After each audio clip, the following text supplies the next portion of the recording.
Lembro, Gregório. Gregório era o nome dele. Lembro o professor de história, Julimar. Ele dava aula no Colégio Bagose e a aula dele era demais, cara. Interessante pra caramba. Ele fazia um teatro a respeito da matéria e a gente nunca esquecia, né? O que ele passava, assim, não precisava nem estudar depois, que a gente acabava lembrando. Tinha musiquinha para lembrar o que aconteceu, então era bem interessante. Eu lembro de um professor em especial do ensino fundamental que nos ensinou a fazer pesquisa. A gente fazia pesquisa copiando textos. E ele nos ensinou um método de fazer pesquisa sem fazer somente uma cópia, né? Mas incorporar coisas ao nosso discurso sem que isso fosse uma repetição do discurso do outro. As aulas eram realmente bem interessantes, porque o Gregório era um indivíduo deixava os alunos bem à vontade, né? Ele não só fazia perguntas, como fazia colocações, como nos incitava a fazer perguntas também, né? Muito inteligente ele. Ele era genial, você conversava com ele sabia bastante, você podia pedir ajuda a qualquer momento. Ele marcava passeios, tipo, a gente ia para o centro de Fortaleza, essas coisas, algum lugar histórico que teve alguma coisa importante. Ele sempre brincava nas aulas de história, era divertido, era muito divertido. Eu lembro da música que o professor ensinou, quem tem boca vai a Roma, diz o ditado mais escravo, plebeu pobre, tá ferrado.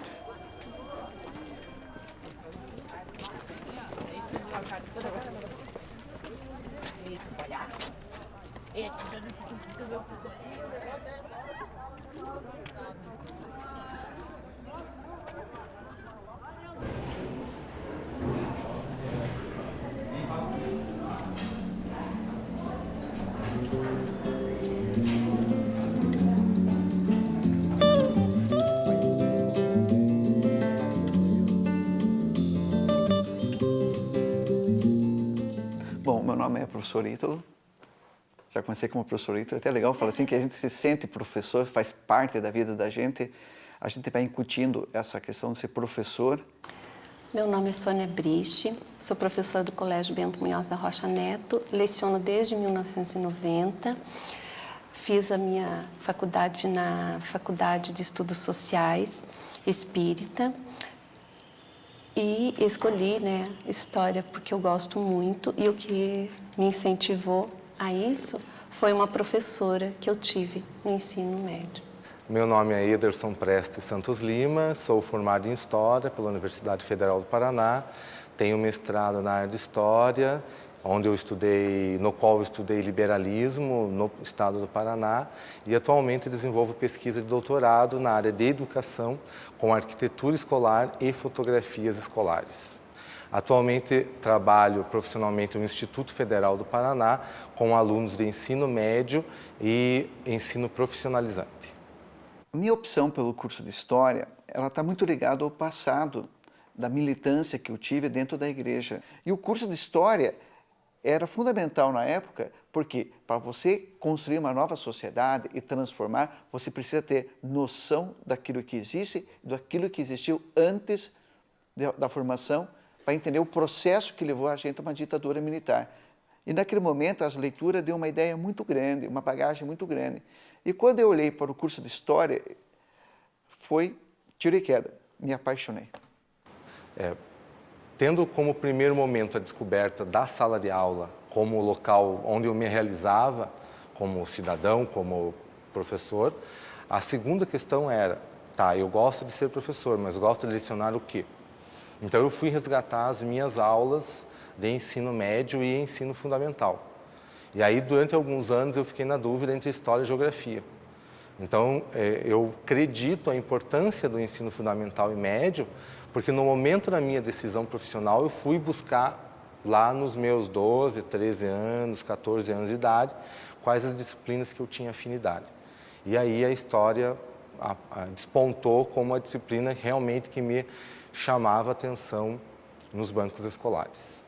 Que o historiador vai atrás daquilo que te provoca, que te causa emoção, né? que realmente está muito forte, né, na tua memória. No meu caso, a cidade da Lapa.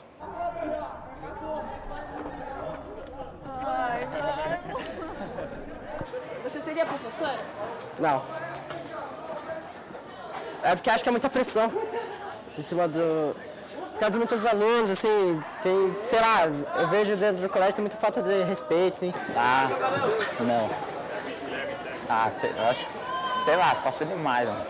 Eu seria. Não, não seria. A falta de respeito que os alunos têm com os professores e as dificuldades que eles têm hoje em dia na sala de aula, tudo é bem difícil. Acho que não seria uma profissão que eu seguiria. Ah, porque eu acho importante a educação, o ensino das crianças e também dos adolescentes. Isso é muito importante hoje em dia na sociedade e estudo em primeiro lugar, para tudo na vida. Olha, eu acho que não, por causa que é um trabalho meio duro, os alunos não respeitam os professores, eles criticam muito e é muito ruim, né? Ser professor, em primeiro lugar, é uma paixão, é um amor de profissão, ela está no sangue da gente. Eu acho que a gente nasce com certas características. E a coisa mais fundamental que existe, talvez o que para mim se tornou uma marca de ser professor de história, é em relação de que você vai fazer parte da vida daquele aluno na formação dele. Porque você está sendo, para esse aluno, tipo um mestre. Ele é o discípulo. Você tem que descobrir aonde, para quem você está falando, aonde você está falando e que tipo de material esse público consegue captar. Porque senão a aula de história vai se tornar uma chatice imensa. Então, nesse caso, a gente chega na sala de aula com uma energia de transformar, de chegar para esses alunos e falar que tudo que eles aprenderam está errado, que você está trazendo novo, cheio de empolgação. E você entra numa sala de aula e você vai perceber que aquele teu discurso acadêmico, aquele linguajar que tem, para a criançada, é a mesma coisa que você está falando e eles olhando para você. O que você está falando, professor? O cara sai da universidade sabendo discutir globalização, sabendo discutir xenofobia, participando de ações sindicais, nos grupos estudantis, mas na sala de aula você tem que ensinar o Egito Antigo para as crianças. Você tem que ensinar a democracia grega. Você não pode deixar um aluno passar 4 anos sem ter algumas noções básicas de história antiga, de medieval, de moderna. A única coisa que eu senti foi que eu tive que aprender a ser mais calmo, mais tranquilo em relação ao conhecimento histórico. Eu não vou fazer nenhuma revolução do dia para a noite na escola, mas fazer o aluno questionar, naquele momento, foi a coisa mais importante como historiador. Na prática, tudo é outra coisa, você aprende muito mais. Então, você ir atrás da comunidade, você saber como que é a vida deles, como que eles vivem, como que os problemas que eles têm, as coisas boas e as coisas ruins.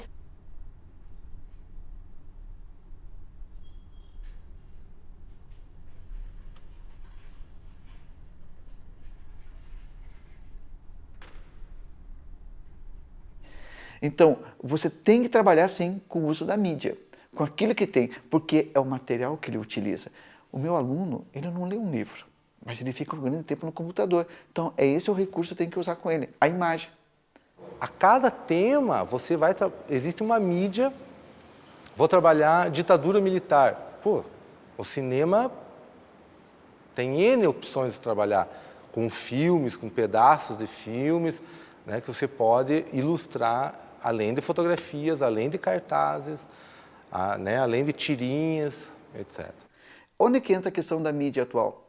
Em primeiro lugar, o aluno, quando ele vem para a sala de aula, o que ele pensa? Que história é somente tratar de um assunto que ocorreu no passado que acabou.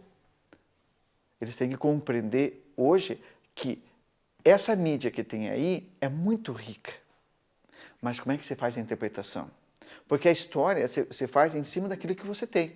Que, aliás, vamos pegar o YouTube. A riqueza que tem o YouTube hoje é na produção histórica para um aluno. Ele pode estar lendo um artigo, vendo um filme, e ele pode entrar no YouTube, ele pode entrar na internet, em sites, e fazer pesquisas por conta própria. Claro que aí tem uma questão. É perigoso sem um direcionamento do professor. Porque, de repente, o menino está lá, ele começa a entrar em sites, ele começa a ler sites neonazista e amanhã ele se torna um neonazista. Então eu acho que as aulas de história, como, né, usando um jargão, aí você pode deitar e rolar. Dificilmente uso o livro didático em sala de aula, tá? Uso textos, mas dificilmente do livro didático. O livro didático é, na minha concepção, o aluno usa em casa para estudar para a prova, para as avaliações. Tá? Eu acho que a aula é um momento mágico e eu não vou gastar esse momento mágico com o livro didático. Eu vou gastar com outra coisa, que o aluno não tem em casa. Que ele saiba que ele vem para a aula e vai descobrir, puxa, como é que eu não pensei nisso antes? Como é que eu olhei esse quadro do Debré e não enxerguei isso?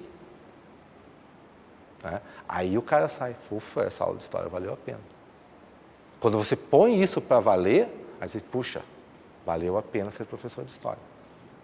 Eu acho assim que tem grande futuro ser o professor, você poder ajudar, né? Você está ajudando a crescer a sociedade. Só que também eu acho que falta apoio, né?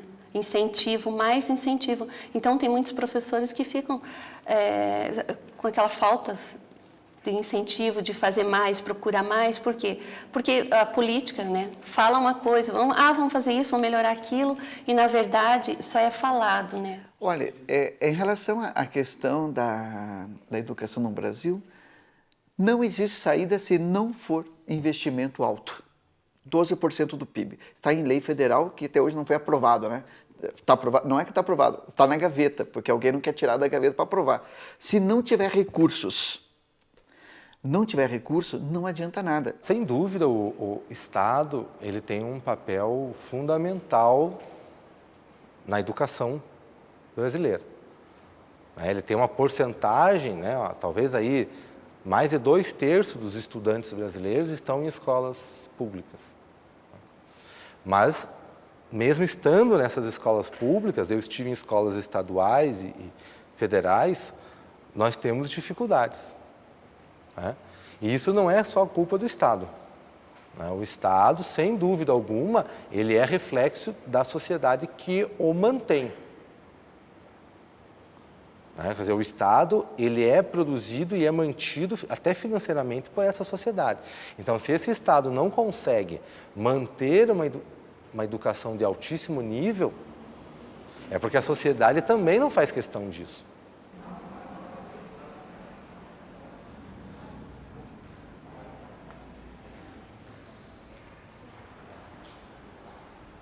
Magistra Vitae.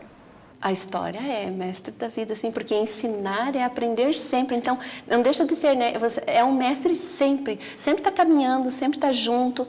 É isso mesmo. É mestre, a história é mestre da vida. A história é a mestre da vida. Por quê? Nós estamos construindo a cada momento a história. Então, ser a história a mestre da vida. Né? No meu caso, ela me ensinou muito. Muito mais do que eu esperava, inclusive.